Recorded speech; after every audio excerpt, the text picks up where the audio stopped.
आकाशगामिनी विद्या योग तंत्र की 64 विद्याओं में से एक है आकाशगामिनी विद्या। यह अति प्राचीन विज्ञान है जिसे जानने वाला व्यक्ति आकाश मार्ग से सर्वत्र विचरण कर सकता है। नदी, पहाड़, जंगल, समुद्र कोई भी उसके मार्ग में बाधक नहीं बन सकते हैं। इस रहस्यमयी विद्या का अनेक उदाहरण प्राचीन साहित्य में मिलते हैं। महर्षि व्यास के पुत्र शुकदेव ने इसी विद्या की सिद्धि द्वारा संपूर्ण जम्बू द्वीप की निर्विघ्न यात्रा की थी। इसी विद्या का आश्रय लेकर महर्षि नारद भी तीनों लोकों में विचरण करते थे। हनुमान और नल नील को भी इस विद्या की सिद्धि थी। हनुमान ने समुद्र का उल्लंघन इसी विद्या के द्वारा किया था और आकाश मार्ग से मृत संजीवनी भी लाए थे। रावण को तो आकाशगामिनी विद्या का आचार्य ही कहना उपयुक्त होगा। उसने इसी विद्या की सहायता से एक ऐसा विमान बनाया था जो उसके संकंत पर अत्यंत तीव्र गति से आकाश में उड़ता था। स्वयं रावण भी इसी विद्या की सहायता से आकाश मार्ग से यात्रा करता था। हेमवती विद्या द्वारा उसने अथाह स्वर्ण का निर्माण कर संपूर्ण लंका को ही स्वर्णमय बना डाला था। वास्तव में जितनी भी तांत्रिक विद्याएं हैं वे सब यक्षों और राक्षसों की ही देन हैं। आर्यों के आने के पहले हमारे देश में यक्ष और राक्षस ये ही दो जाति के लोग थे। दोनों प्रकृति के भयानक रूप के उपासक थे, मगर दोनों की उपासना में थोड़ी भिन्नता थी।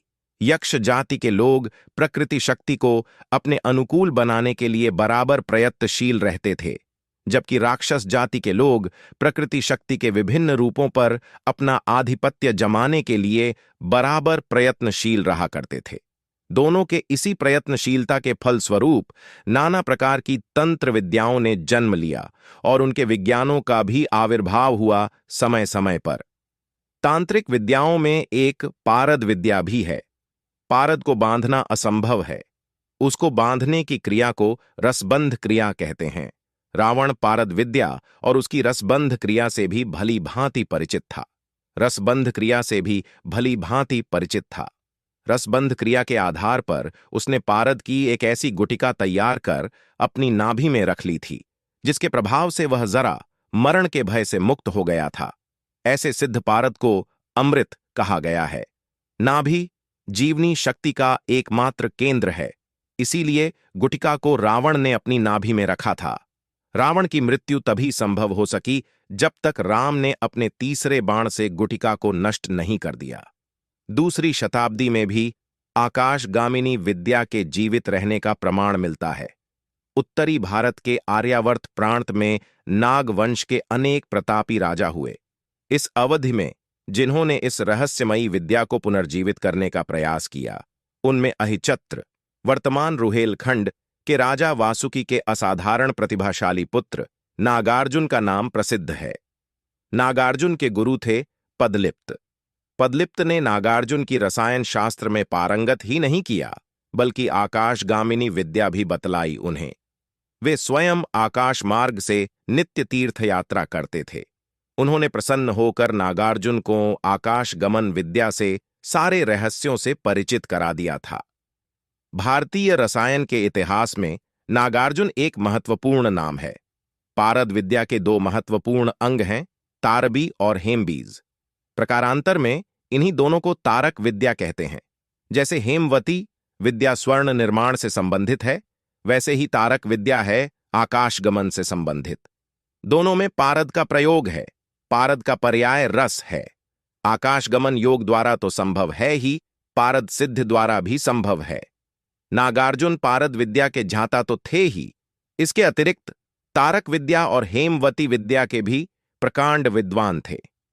तिब्बत में रस रसायन से संबंधित अनेक महत्वपूर्ण ग्रंथ हैं, जिनमें सर्वाधिक महत्वपूर्ण ग्रंथ है बौद्ध तंत्र, जिसके लेखक नागार्जुन हैं। महायान संप्रदाय के इस तंत्र का नाम रस रत्नाकर है। रस रत्नाकर में नागार्जुन को रस शास्त्र का एक महान सिद्ध बतलाया गया है। जैसे कि ऊपर बतलाया गया है, रस यानी पारद द्वारा भी आकाश गमन संभव है। चंद्रगुप्त विक्रमादित्य के समय में व्यडी नामक एक रसायन शास्त्री ने अत्याधिक परिश्रम से सोना बनाने और आकाश में उड़ने की कला प्राप्त की थी। इस विषय में व्यडी ने एक पुस्तक भी लिखी थी जो अब अनुपलब्ध है। चक्रपाणी ने कहा मैं आपको व्याड़ी की कथा सुनाता हूं। व्याड़ी उज्जैन का निवासी था। वह रसायन विद्या की खोज में इतना डूब गया था कि अपनी संपत्ति तो संपत्ति, अपना जीवन तक भी नष्ट कर डाला था। अपना सर्वस्व गंवा देने के बाद उसे इस विद्या से घोर घृणा हो गई। एक दिन शोकमग्न नदी के तट पर बैठा था। उसके हाथ में वह भेषज संस्कार ग्रंथ था, जिसमें से वह अपने शोध के लिए व्यवस्था पत्र लिखा करता था। निराश से उत्तेजित होकर वह एक एक पत्र फाड़कर जल में फेंकने लगा। व्याड़ी से कुछ दूर पर नदी के किनारे प्रवाह की दिशा में एक वेश्या भी बैठी हुई थी। उसने पत्रों को बहते देखकर पानी से बाहर निकाल लिया उन्हें। व्याड़ी की नजर उस पर तब पड़ी जब वह पुस्तक के सारे पत्र फाड़कर नदी में फेंक चुका था। तभी वह वेश्या उसके पास आई और पुस्तक फाड़ने का कारण पूछा।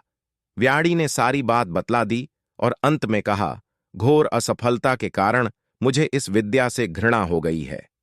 यह सुनकर वेश्या बोली, इस कार्य को मत छोड़ो।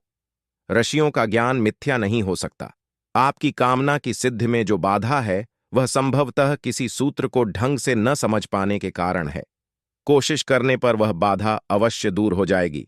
मेरे पास काफी धन है, आप वह धन ले लें और पुण्य प्रयास करें, सफलता अवश्य मिलेगी। प्रोत्साहन पाकर व्याड़ी के मन में पुण्य आशा का संचार हुआ। वह उस वेश्या से धन लेकर पुनः रसायन विद्या के रहस्यों की खोज में